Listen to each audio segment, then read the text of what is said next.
Now, back in 2018, Belafonte gave his last interview with CBS, where he spoke about his inspirations and confronting racism. He sat down with CBS's Vladimir Duthiers, who joins us right now here to reflect on that incredible conversation. Just gold. It was incredible. I like what you said earlier, Maurice, that when you meet him, it's how he makes you feel. You do stand up a little straighter.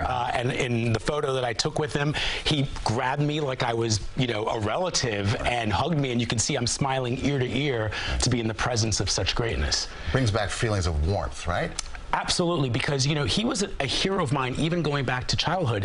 My parents are from the Caribbean, as are yours, and he had a special place in everybody across the Caribbean's heart. He obviously was of Jamaican descent, but he sang songs in Haitian Creole, and yet what most people that I grew up with told me about was his activism. And, when I spoke to him about the fact that Calypso was being entered into the registry for permanent preservation, he told me that he never separated his art from his activism. And it was a really interesting moment when he talked about racism and his life and his art. Let me play a little bit of that.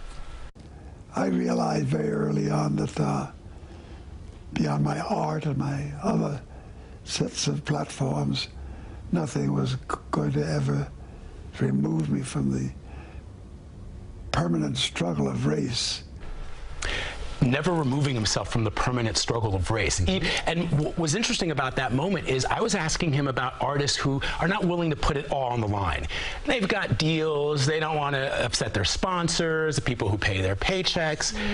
People like Harry Belafonte, Sidney Poitier, they walk the walk and talk the talk every single moment of their lives. He was talking about apartheid in South Africa long before anybody else was doing that. As you pointed out, he marched with Dr. King, and I asked him about Dr. King and what he meant to him, as well as Robert F. Kennedy Jr. Listen to what he said. Bobby Kennedy got into all of this. He became a force with Dr. King that could make a difference. And I think had those men survived, we'd be in a very different place. But they didn't. But they left us a legacy that endures. And I will be a part of that legacy till the day I die.